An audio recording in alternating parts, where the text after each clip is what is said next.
I need to tell you about the moment the band stopped playing, because that's the moment my whole life split into a before and an after. I was standing in the middle of the dance floor in a dress that cost more than my first car, my new husband's hand still warm in mine, when my mother took the microphone out of the best man's grip like she'd been waiting all night for the chance. She didn't tap it. She didn't ask for quiet. She just lifted it to her mouth in front of 140 guests, my new in-laws, my boss, my grandmother's old church friends, and said 2 words loud enough to bounce off the ballroom ceiling. She trapped him. For a second nobody moved. The band kept playing under her, this soft instrumental version of a song Miles and I picked out together, until my new husband raised one hand toward the stage and the drummer just stopped, mid-beat, and the silence that dropped into that room was the loudest sound I have ever heard in my life. I want to tell you the whole story, not just the part that trends, because the part where my mother screamed a lie into a microphone wasn't the beginning. It was the ending of something she had been building for 11 years, and she had no idea her own son-in-law had already found the receipts. Welcome back to Quiet Reckonings, the channel for people who were always told to keep the peace until the day they finally didn't. If you've ever been the one who paid so somebody else could perform being generous, this story is for you. Tell me in the comments who in your life has confused your silence for stupidity, and stick around, because the folder that came out at the end of this wedding is the part nobody in that ballroom saw coming, including me. My name is Reagan Cole. I was 29 on my wedding day, and I want to start with a number, because numbers were always the language my family understood best, or at least pretended not to. $62,400. That's what I found sitting in a credit file that had my name on it and none of my signatures in it, for months before my wedding, and it is the reason my mother stood up in front of everyone I love and tried to burn me down before I could open my mouth first. But to understand how a woman grabs a microphone at her own daughter's wedding and calls her a trap, you have to understand what kind of daughter I had spent 11 years being. I grew up in Larkspur, a town where everybody knew everybody's business except the business that actually mattered. My father, Gary, ran a small appliance repair shop that limped along on good months and drowned on bad ones. My mother, Denise, ran the house the way a stage manager runs a play, everyone hitting their marks, everyone performing harmony for company, and underneath it, a current of debt nobody was allowed to name out loud. I was the older daughter. My sister Brooke was 2 years younger and, from the time she could talk, the daughter my mother actually wanted to be seen with. Brooke was easy to love in public. She was funny at dinner parties and pretty in photographs, and my mother lit up around her the way she never lit up around me. I was the daughter you handed the checkbook to. I want to be fair here, because this isn't a story about a monster, not at first. It's a story about a family that quietly decided, without ever voting on it, that one daughter would be the safety net and the other would be the show, and nobody ever asked the net how much weight it could hold before it simply gave out. By the time I was 23, I was working nights at a regional hospital doing billing and compliance while I finished my accounting degree, and I was good at it, good in a specific way that meant people started handing me their problems instead of solving their own. My father's shop went under twice in 5 years, and both times I was the one who quietly wired money to keep the lights on, telling myself it was a loan, never once asking for it back, because asking felt like betrayal in a house where love and money were never allowed to be separate things. My mother called those wires blessings. She used that actual word, blessing, the way some families use please and thank you, like gratitude could substitute for repayment. Brooke started an online boutique when she was 22, then a coaching business when she was 24, then a jewelry line when she was 26, and every single one of them needed startup capital, and every single time, my mother would call me on a Sunday evening, her voice syrupy and urgent in the exact same register, and say some version of the same sentence. Your sister just needs a little help getting on her feet, and you're the one who's good with money. I told myself for years that this was just what families did for each other. I told myself the numbers didn't matter as long as everyone was okay. What I didn't let myself do, for 11 straight years, was add it up. I met Miles Ashford at a fundraising gala I only attended because my hospital donated a table and nobody else wanted to go. He worked in architectural preservation, restoring old buildings instead of tearing them down, which told me something about him before he ever said a word to me directly. His family had money, real old money, the kind that doesn't announce itself with logos, the kind that shows up as land and trust funds, and a grandmother who still wrote checks in cursive.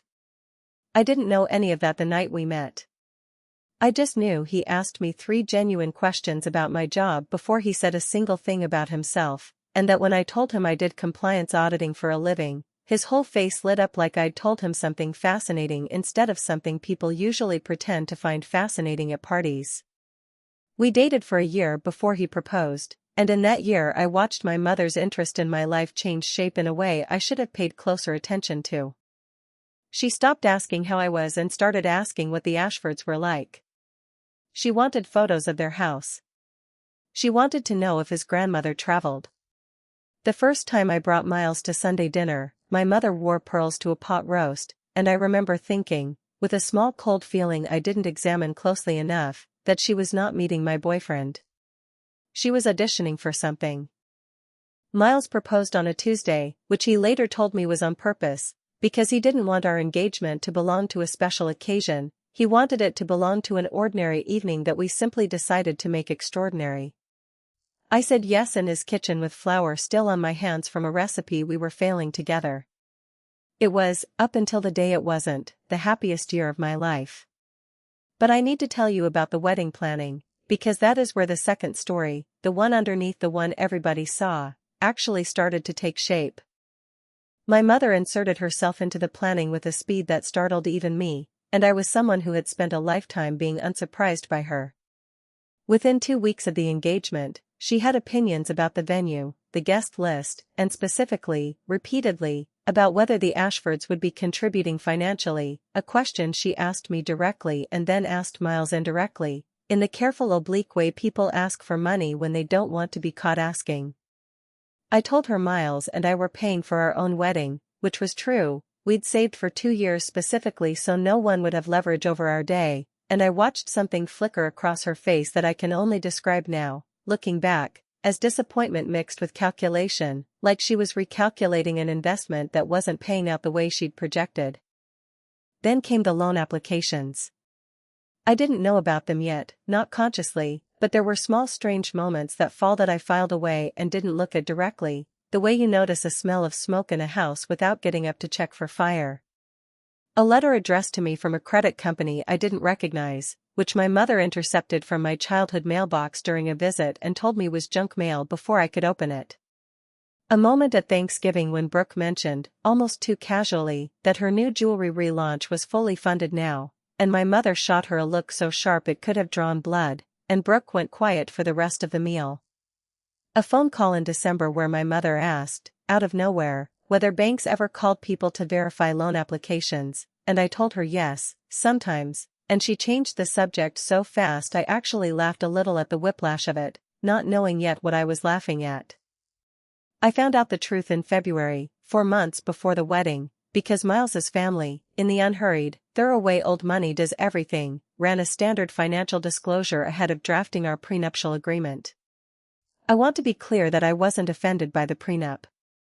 I'd grown up watching money disappear into other people's hands, and some small analytical part of me was relieved that Miles's family took protecting assets seriously, because I understood, better than almost anyone in that family, exactly how easily money could vanish when nobody was watching the account. Their attorney, a calm, precise woman named Priya Shah, called me on a Thursday afternoon and asked, gently, professionally, whether I was aware of a personal loan opened in my name 18 months earlier through a regional credit union, for the amount of $58,000, disbursed in 3 installments to an account belonging to Brooke Marisol Cole. I sat very still at my desk at the hospital, the way I do when a number in a spreadsheet doesn't reconcile and I know, before I even trace it, that something underneath it is wrong. I told Priya I had no knowledge of that loan. She told me, kindly, that this was what she'd suspected, and that if I wanted to pursue it, there were clear steps, a fraud affidavit, a police report, a credit freeze, and that the bank's own investigators had already flagged inconsistencies in the signature. I asked her to send me everything she had. She did, that same evening, a PDF with a signature on it that was almost my handwriting, close enough to fool a bank teller glancing at it for 4 seconds, and wrong enough that I knew, looking at the curl on the R in Reagan, exactly whose hand had made it. My mother had learned to forge my signature the way she'd learned everything else about me, quietly, efficiently, without ever asking permission, treating my identity the way she'd always treated my income, as a resource that existed for the family to draw from whenever the need arose. I didn't call her that night. I sat with it for 3 days, which I now understand was its own kind of mercy I was extending her without her ever knowing it, because I was trying to find a version of the story where this was a mistake, a misunderstanding, anything other than what the signature already told me it was. On the 4th day I drove to Larkspur and sat across from her at the same kitchen table where she'd once told me I was the one who was good with money, and I put the printout in front of her without a word. She looked at it for a long time. Then she looked up at me and said, in a voice that had exactly zero fear in it, "It was for your sister." "You would have said yes anyway, Reagan, I just didn't want to bother you with the paperwork." As though forging a signature was a courtesy. As though $62,000, with interest, sitting under my name on a credit file that would follow me into my marriage, was a favor she'd done me by handling it herself. I want you to notice something here, because it took me years of therapy to notice it about myself. I did not scream. I did not cry. I asked her, calmly, how she intended to pay it back before the wedding, because Priya had explained that an active undisclosed debt in my name would complicate the disclosure process and, more importantly, because some old muscle in me, the one that had been solving my family's financial emergencies since I was 23, was already, instinctively, trying to fix it instead of feeling it. My mother told me she'd handle it. She told me 2 more times over the following month that she'd handle it. She did not handle it. What she did instead, I would only understand months later, standing on a dance floor while she took a microphone out of the best man's hand, was start building a different kind of exit, one where the story wasn't about a mother who stole her daughter's identity, but about a daughter who had trapped a wealthy man and therefore deserved whatever came next.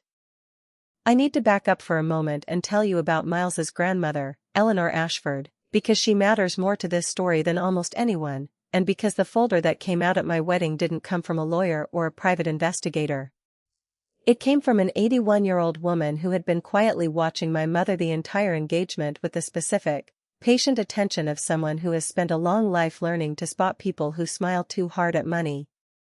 Eleanor lived in the guest cottage on the Ashford family property, a low stone building with a wood stove and shelves of books in 3 languages, and she'd been the one who insisted on the financial disclosure before the prenup, not out of suspicion of me, but because, as she told me once over tea that spring, she'd watched 2 of her nephews marry into families that treated a wedding as a merger and a windfall in the same breath, and she had learned the hard way that the people worth protecting are usually the ones who never ask to be protected. She liked me before Miles ever brought me home, or so Miles told me, because I was the first woman he'd dated who asked Eleanor about her actual life instead of her house. We spent hours that year talking about her early career as a bookkeeper for a shipping company in the 50s, back when women weren't supposed to understand numbers, and I think she recognized something of herself in me, a woman who'd been underestimated by people who assumed quiet meant simple. When Priya's investigation into the loan came back, Eleanor was the one who asked, without being asked, whether she could have her own people look a little further, quietly, discreetly, not to weaponize it, she said, but because in her experience, when a person forges one signature, it is rarely the only signature they've forged. I told her I didn't want a war. I told her I just wanted the debt gone and the wedding to happen in peace, and I meant it, every word, because even after everything, some stubborn part of me still wanted my mother in the front row watching me get married, still wanted, after 11 years of being the net, to be handed something back, even something as small as a mother behaving herself for one single afternoon. What Eleanor's investigator found, over 6 quiet weeks that spring, was worse than the one loan. There had been a second credit line opened 2 years before the first, a smaller one, $11,000, used to cover a shortfall when my father's shop nearly closed for the 3rd time, paid down slowly, almost fully, before the ink on it was even dry, which was, I think now, the trial run, the test case that taught my mother the forgery would hold if she was patient with it. There was a life insurance policy on my father that my mother had quietly adjusted the beneficiary structure on, routing a portion toward Brooke instead of splitting it evenly, a document I hadn't known existed until Eleanor's folder laid it in front of me. And there was, most damning of all, an email, forwarded and printed, from my mother to a wedding coordinator 6 weeks before the ceremony, inquiring, in bright chatty language, about whether the Ashford family typically gave a gift to the bride's side of the family separate from the wedding costs, and whether that gift was usually, quote, handled before or after the ceremony. A question with an answer she was clearly hoping to engineer regardless of what the honest answer turned out to be. I sat in Eleanor's cottage with that folder in my lap and felt something in my chest that wasn't quite grief and wasn't quite rage, something closer to the flat, cold clarity I used to feel at 2 in the morning at the hospital when a set of books finally, undeniably, refused to balance. Eleanor watched me read it without saying anything for a long time. Then she reached over, put her weathered hand over mine, and said the sentence I have carried with me every day since. The people who taught you to apologize for taking up space are usually the same people standing on your shoulders to reach something of their own. I asked her what she thought I should do. She said it wasn't her place to tell me, that she'd only ever tell me what she'd tell her own granddaughter, which was this. You don't have to burn the house down to stop living in it. But you should always know exactly where the exits are before you walk back inside. I told Miles everything that same week, sitting on the floor of our apartment with the folder between us, and I want you to understand what kind of man I was marrying by what he did next, because it is the hinge this entire story turns on. He didn't ask if I was sure. He didn't ask why I hadn't told him sooner, though I'd been carrying the shame of it alone for weeks, the specific shame of loving people who steal from you and still wanting them at your wedding. He read every page slowly, and when he got to the email about the gift, he actually laughed, once, short and disbelieving, and said, "She's not even subtle about it." Then he looked at me and asked one question, the only question that mattered to him. "Do you still want her there on Saturday?" I told him yes. I told him I wanted one more chance for my mother to choose me over the performance, one more chance for the woman at that kitchen table to become, just for one day, the mother I'd spent 11 years quietly hoping she still had in her somewhere. Miles nodded, and he didn't argue with me, but he also, without telling me, without making a single show of it, asked Eleanor to keep the folder close on the wedding day. Just in case, he said. Not because he expected the worst. Because he had learned, the same way his grandmother had learned decades earlier, that the people who steal quietly rarely stop stealing quietly on their own, and that the kindest thing you can do for someone you love is to be ready to catch them the moment the person hurting them decides to stop hiding it. The wedding was in June, at a restored orchard property 40 minutes outside the city, the kind of place with old apple trees strung with lights and a barn that had been converted into something that looked rustic and cost a fortune to look that way. I want to tell you about the morning of, because I think about it often now, the last few hours before everything I'd been quietly bracing for finally happened, and how ordinary and golden those hours felt, how little they warned me. My mother arrived at the bridal suite at 9 in the morning with a garment bag and a smile that didn't quite reach her eyes, and for those first 2 hours, she was, almost eerily, the mother I'd always wished for. She zipped my dress. She cried a little, real tears, I think, or tears close enough to real that I let myself believe them, when she saw me in the mirror. She told the photographer to get a shot of just the two of us, and in that photo, which I still have, which I have never been able to throw away, we look like any mother and daughter on any wedding morning, her hand on my shoulder, my head tilted toward hers. I want to be honest with you. For those 2 hours, some small girl inside me who had waited 11 years for exactly this let herself believe the debt didn't matter anymore, that we'd found our way past it, that today could simply be a wedding and nothing else.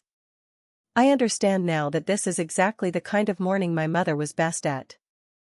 She had spent her whole life being extraordinary at exactly this, the performance of warmth, deployed at precisely the moment it would do the most good for her and cost her the least. The first real crack came at 11, when Brooke arrived, later than she was supposed to, in a dress that was not the sage green the rest of the bridal party wore but a pale ivory that sat one uncomfortable shade away from bridal white. I didn't say anything. I have learned, across a lifetime with these two women, that saying something in the moment rarely changes the outcome and only ever changes the mood, so I let it go, the way I had let 100 small things go before it, filing it into the same drawer where I kept the mailbox letter and the loan inquiry and the beneficiary change, a drawer that was, unbeknownst to me, very nearly full. The second crack came at noon, during the last dress-fitting adjustment, when my mother, straightening my veil in the mirror, asked me, out of absolutely nowhere, whether Miles's family's attorney had, quote, found everything she was looking for, in a tone so careful and so light that I understood immediately she was fishing, trying to gauge exactly how much I knew, exactly how much time she had left before the wedding day ran out and the debt became, in her mind, an unpaid bill she'd have to answer for without the shield of an upcoming ceremony to hide behind. I told her, evenly, that Priya had found everything she needed, and I watched my mother's hand still on my veil for just a half-second too long, and then resume, smooth as ever, as though nothing had happened at all. I didn't know, standing there in that mirror, that my mother had spent the previous 2 weeks quietly rehearsing a different version of events, one where she wasn't the woman who forged her daughter's signature, but the woman who'd been forced to, because her daughter, in this version, had always been cold and calculating, had always used her family and then discarded them the moment something better came along, had, in fact, engineered her entire relationship with Miles as a long con to escape a family she'd secretly looked down on for years. I didn't know that she'd said versions of this story to 2 of my aunts already, in phone calls disguised as wedding excitement, planting seeds so that whatever she said at the reception would land on ground already softened for it. I didn't know that in her mind, the accusation she was about to make wasn't a lie so much as a preemptive strike, the only move left to a woman who understood, with the same instinctive cunning she'd used to forge my signature, that the person who speaks first in a room full of people gets believed first, and that facts, real ones, documented ones, are always slower to arrive than a good story told with enough tears in it. The ceremony itself was, for what it's worth, exactly as beautiful as I'd hoped it would be. Miles cried before I even reached him at the end of the aisle, which surprised everyone who thought of him as the composed, careful one in our relationship. My father walked me down and, at the very end, before he handed me off, squeezed my hand once, hard, and whispered, so quietly only I heard it, "You did good, kid. Better than the rest of us deserved." I didn't have time to unpack that sentence then. I filed it, like everything else that day, into the drawer, not knowing that in a few hours, at the reception, that drawer was finally going to open all the way, and everything in it, mine and my mother's both, was going to spill out onto the dance floor in front of everyone we had ever known. The reception moved the way good receptions do, dinner into toasts into the blur of a first dance, and I remember standing at the edge of the dance floor around 8:30, my shoes already off under the table, watching Miles laugh with his college roommate, and thinking, with the kind of dumb, undefended happiness you only get to feel a handful of times in a life, that maybe I'd been wrong to brace so hard for so long. Maybe some debts really did just get absorbed by a big enough day. I want you to sit with me in that feeling for one more second, because it's the last easy breath I got to take that night. The best man, Miles's younger brother Jonah, had just finished his toast, a genuinely funny one about the time Miles restored a condemned lighthouse instead of going to his own 25th birthday party, and the crowd was still laughing, glasses still raised, when my mother stood up from the family table. I remember thinking, in the half-second before anything happened, that she looked good, that she'd chosen a navy dress that photographed well, and some habitual part of me, the part trained over 11 years to manage her moods before they became anyone else's problem, started calculating what she might want, a second toast, maybe, a chance to say something about watching her daughter grow up. I was already smiling, already bracing my face for whatever performance was coming, when she walked, with a steadiness that told me later she had rehearsed this exact walk, directly up to Jonah and took the microphone out of his hand before he'd fully lowered it. "I have something to say," she announced, and her voice, amplified, cracked across the barn in a way that stopped every conversation mid-sentence. I felt Miles's hand find mine under the table before I even consciously registered danger, which tells you something about how well he already knew her by then.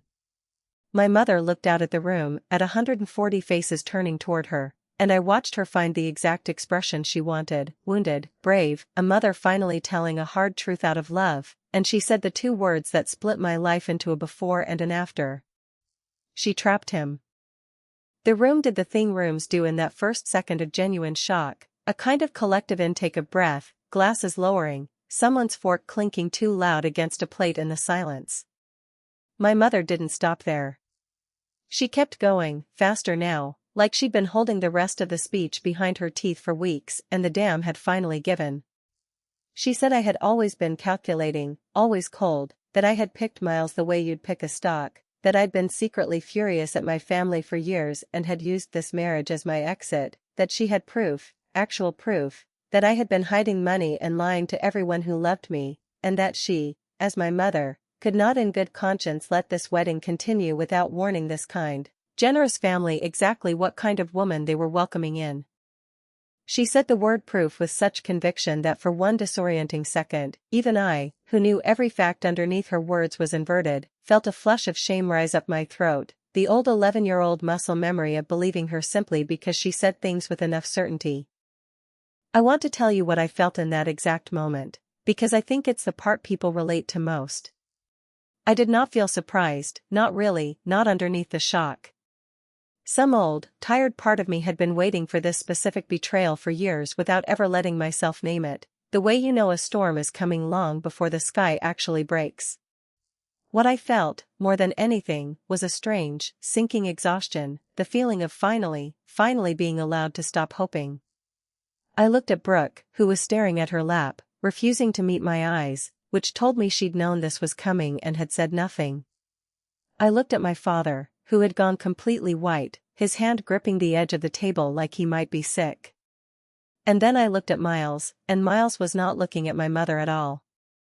He was looking at me, steady, unhurried, the exact expression he'd worn the night I showed him the lone folder on our apartment floor, and he squeezed my hand once, hard, the same way my father had squeezed it that morning at the end of the aisle, except this squeeze meant something entirely different. It meant, I've got this. It meant, I've been ready for this longer than you know. And then, without raising his voice, without a single flicker of panic, my husband of 6 hours stood up, turned toward the small stage where the band had started, out of nervous instinct, to play something soft underneath my mother's voice, and lifted one hand toward them, palm flat, a simple, unmistakable request. Stop. The band stopped mid-note, and the silence that followed was so complete I could hear the string lights buzzing faintly overhead.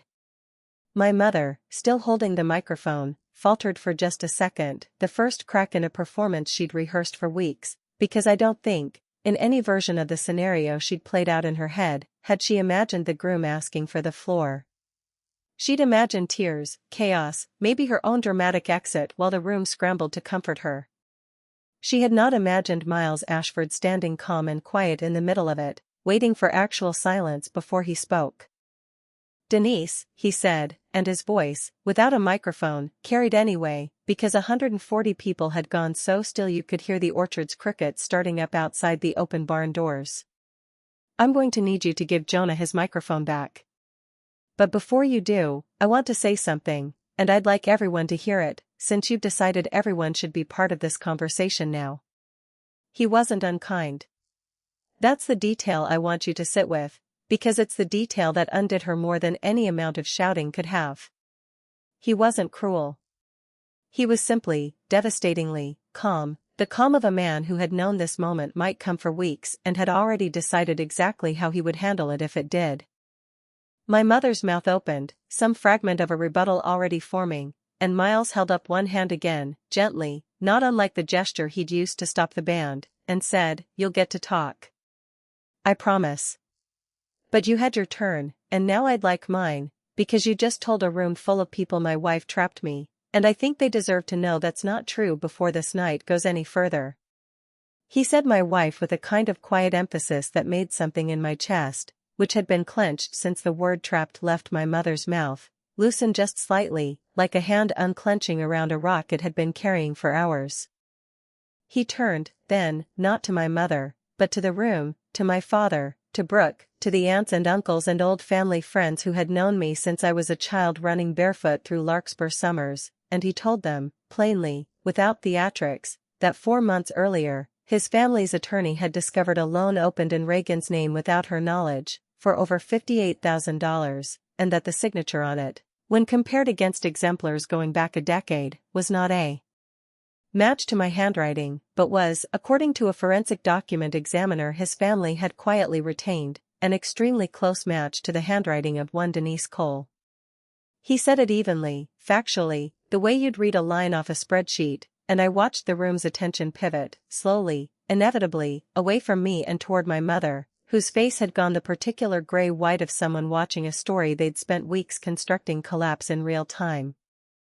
I'm not telling you this to humiliate anyone, Miles continued, and here his voice did change, just slightly, softened, because he was talking to me now, even though he was still facing the room. I'm telling you because my wife spent 11 years quietly covering for people who never once thanked her for it, and paid down her family's debts, and forgave loans she never called loans, and the one single time, she finally had proof that something had actually been done to her instead of by her, she still didn't want to use it. She wanted her mother at this wedding. She wanted one more chance for her mother to be the person she kept hoping she still was. He looked at Denise then, directly, and something in his expression, gentle but immovable, told her, and told everyone watching, exactly how this was going to go. You had that chance tonight. And instead of taking it, you decided to get in front of the truth by lying first. So now I think it's time the truth actually got a turn. That was when Eleanor stood up from the family table, unhurried, the way she did everything, and reached under her chair for a slim leather folder she had, I realized only in that moment, been sitting with all night, waiting, the same way Miles had been waiting, for a version of this evening she had quietly hoped would never come, and had prepared for anyway, because as she'd told me back in her cottage that spring, you don't have to burn the house down, but you should always know exactly where the exits are. Eleanor didn't walk to the stage. She walked to my mother, which somehow made it worse, or better, depending on which one of them you were standing closest to. She was 81 years old and she crossed that dance floor in low heels with the unhurried authority of someone who had spent a lifetime in rooms where powerful people tried to talk over her and had learned, decades ago, that the person who stays quiet the longest is usually the one who ends up holding the real information. Denise, Eleanor said, and her voice, though quieter than Miles's, somehow reached every corner of that barn, because everyone had already stopped breathing to listen. I liked you, the first time we met. I want you to know that. I thought you were a proud mother who talked too much about her daughter's achievements because she genuinely didn't know how else to show she loved her. She opened the folder. Then my grandson's attorney called me about a signature that didn't match, and I'm an old woman with too much time and too many resources, so I made a few calls of my own. She pulled out the first document, the original loan paperwork, and held it up, not for the room to read in detail, but so they could see, unmistakably, that it was real, official, embossed with a bank's letterhead. This is the loan. $58,000, 3 disbursements, all of them wired to an account belonging to Brooke Cole. A soft, collective sound moved through the crowd, and I watched Brooke's face crumple, watched her realize, in real time, in front of everyone she'd grown up around, exactly what her jewelry relaunch had actually cost, and who had actually been made to pay for it without her consent. Eleanor pulled out the second document, and this one made my mother finally speak, a strangled, "That's not, you can't," that died halfway out of her mouth when Eleanor simply held the page up higher.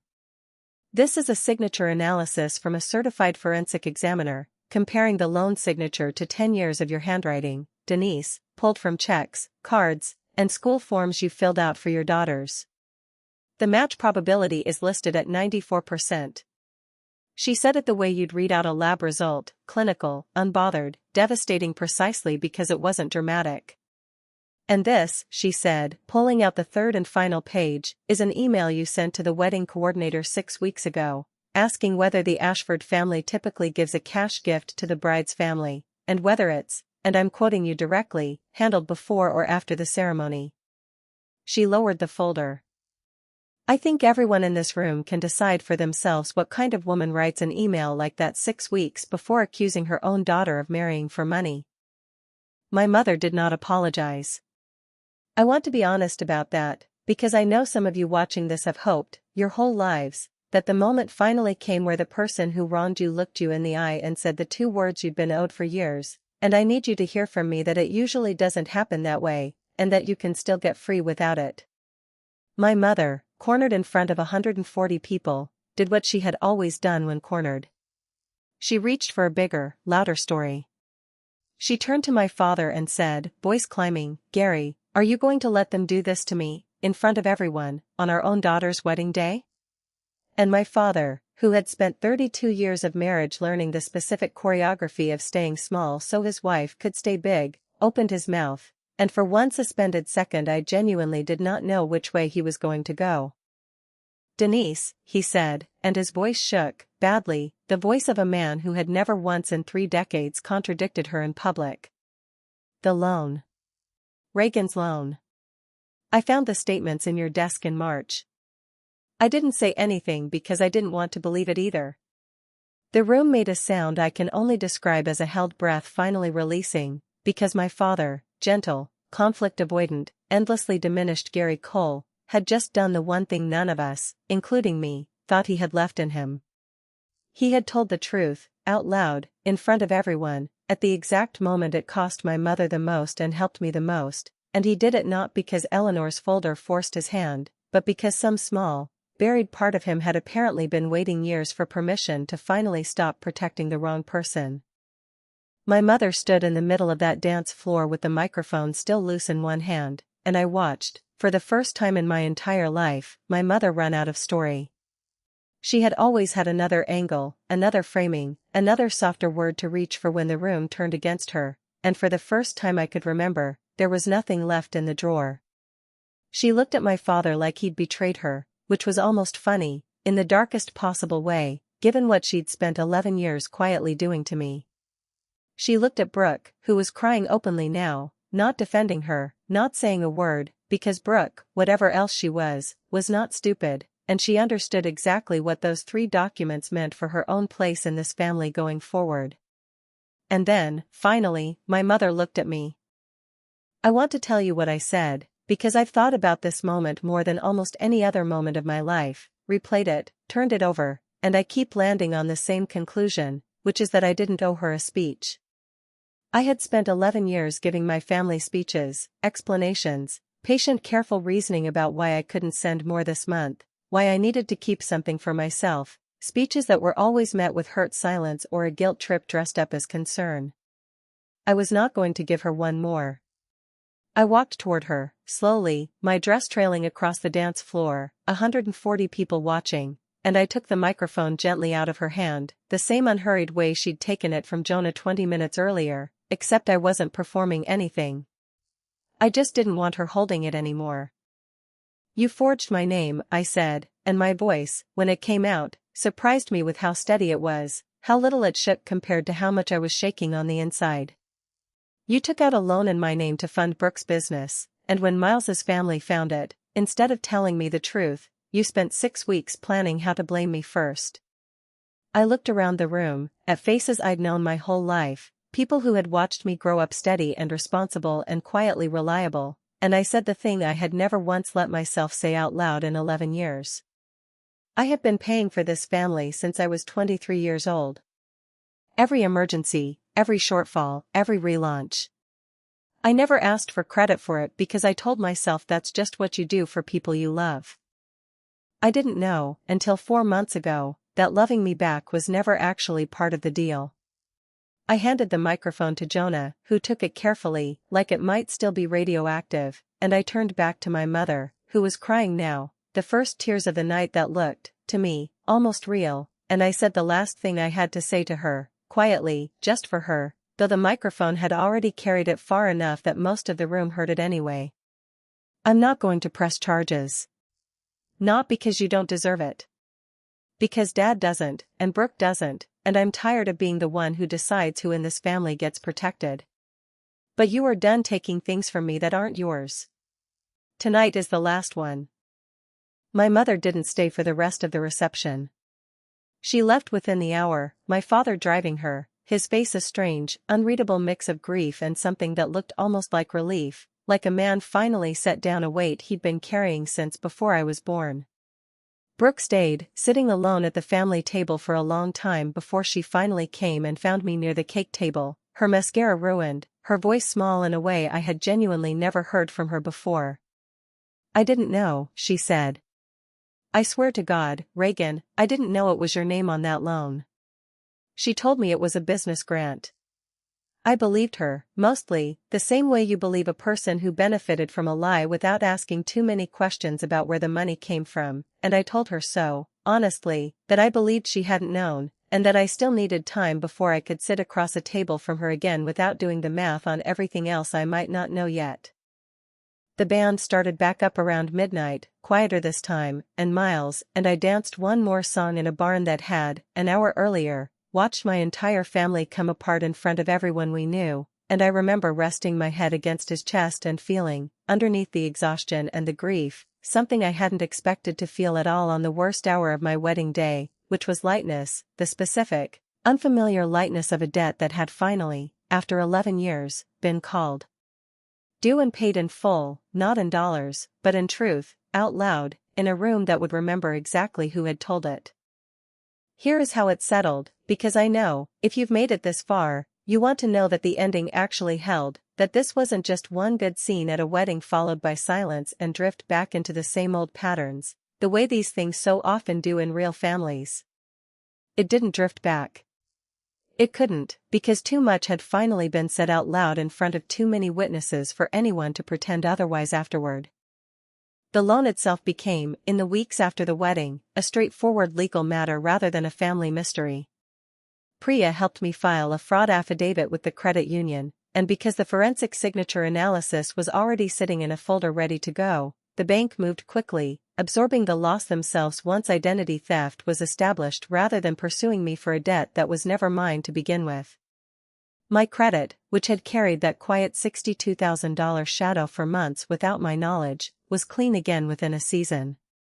I want to tell you plainly that I never did file charges against my mother, not because Miles or Eleanor talked me out of it, they never once tried to, but because I sat with the decision for a long time and realized that what I actually wanted wasn't punishment, it was distance, real, structural, permanent distance, the kind that doesn't require a courtroom, only a decision, repeated daily, to stop being available.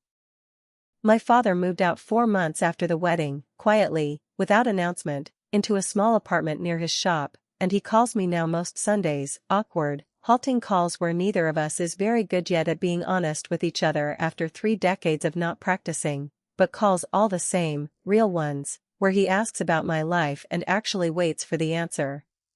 He told me once, on one of those calls, that he'd known about the loan since March and hadn't said anything because he was afraid of what saying it out loud would cost him, and that watching me hand my mother back that microphone was the first time in his marriage he understood that silence had never actually been protecting anyone, least of all him.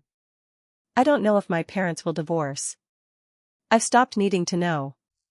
It isn't my ledger to balance anymore. Brooke and I are still finding our way back to something, slowly, carefully, on terms that are entirely different than the ones we grew up with. She got a real job, an actual salaried position at a design firm, 6 months after the wedding, her first job in years that didn't depend on someone else quietly underwriting the risk, and she told me, the last time we spoke, that she'd started paying her own rent for the first time in her adult life and that it terrified her in a way that felt, she said, almost good, almost like waking up. We're not close the way sisters in movies are close. We're closer, maybe, to 2 people slowly relearning how to trust each other without a debt sitting between them, which is its own kind of progress, earned instead of assumed. My mother did not come to Thanksgiving that year, or the year after. She has called twice, both times late at night, both times circling toward an apology without ever quite arriving at one, reaching instead for some version of the same old sentence, that she'd only ever wanted to help her family, that I'd twisted a small mistake into something unforgivable. I've stopped waiting for the version of that call where she actually says the words. Eleanor told me once that some people will spend their entire lives circling an apology like a plane that never gets clearance to land, and that you can either keep the runway open forever, hoping, or you can close it, kindly, and build your life somewhere the weather is better. I closed it. It was, without question, the hardest thing I have ever done, harder than finding the loan, harder than standing on that dance floor with a microphone in my hand, because some part of me will always be the girl at that kitchen table hoping her mother chooses her first, just once. But I have learned that hoping and waiting are not the same thing, and that you can grieve a mother who is still alive and still, at the same time, build a life she never gets to tax. It's been 1.5 years since that night in the orchard barn, and I want to tell you where things stand now, because the version of this story that matters most isn't the microphone, it's what got built in the quiet afterward, once all the shouting was done and the guests had gone home and there was nothing left to do but actually live inside the life that Folder had cleared room for. Miles and I bought a house that spring, a small stone place not far from Eleanor's cottage, old enough to need work, which suited us both fine, since restoring things instead of discarding them had become something of a theme in our marriage by then.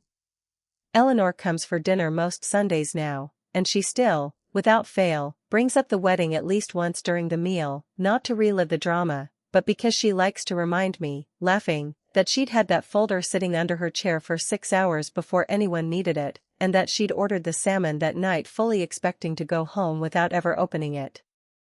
I asked her once if she'd been nervous, carrying proof like that into a room full of people, not knowing if it would ever be needed. She told me the folder wasn't really for the wedding.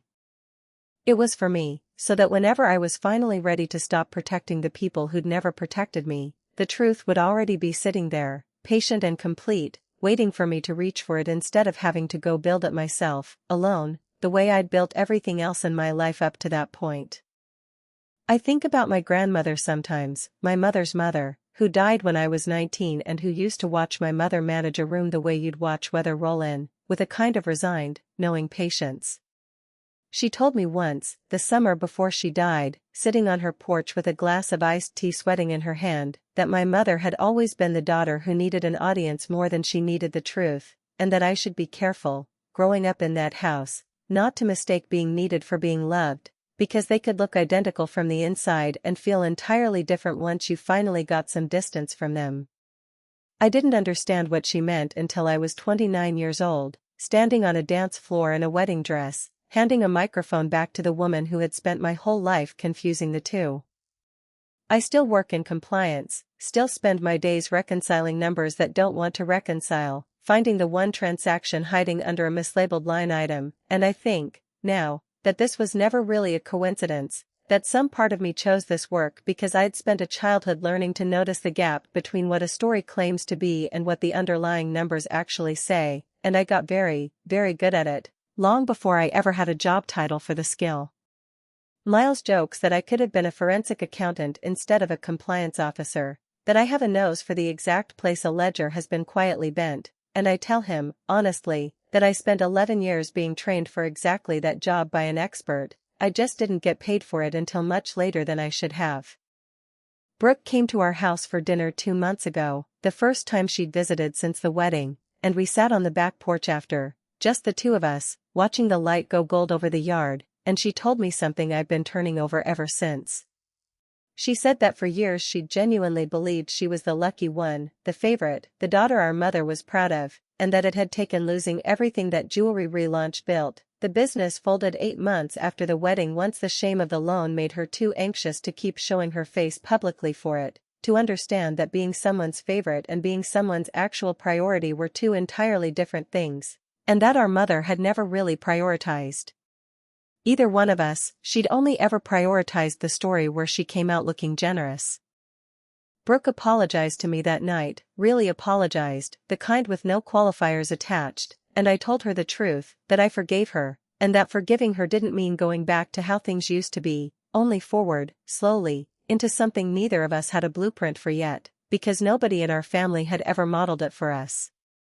My father comes to dinner every other week now. He's smaller than he used to be, quieter, but there's something in him these days that looks almost like relief, the specific relief of a man who spent 3 decades holding his breath and finally, at 61 years old, remembered how to let it out. He asked me, a few months back, whether I thought he was a coward, for staying silent as long as he did, for only speaking up the one night it finally mattered. I told him no.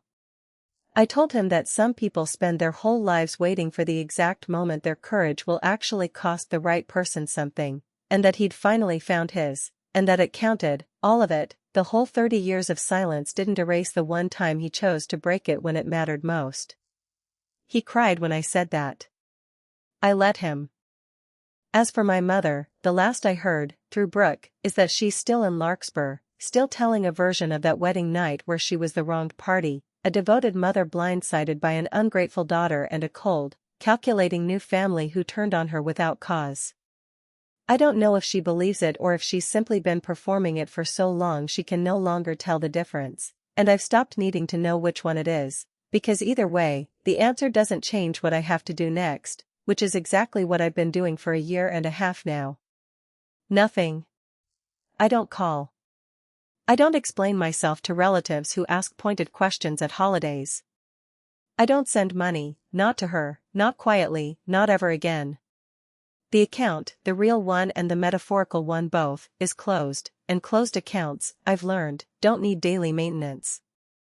They just need you to stop reaching for the login. Miles and I are expecting our first child this winter, a daughter, and Eleanor has already started, half joking, half not, drafting a small trust for her, the way her family drafted one for Miles decades ago, careful, protected, built by people who understand that love and money are supposed to be separate things. That you can hand a child security without ever handing anyone the power to forge her name onto something she never agreed to. I think about that folder sometimes, sitting under Eleanor's chair for 6 patient hours, and I think about the microphone, and my mother's 2 words landing in that silent barn, and I understand now, in a way I couldn't have on the dance floor that night, that the worst moment of my wedding day turned out to be the exact hinge my whole life needed, the moment the truth finally got to speak louder than the performance. The moment I stopped being the family's quiet net and became, at last, simply my own.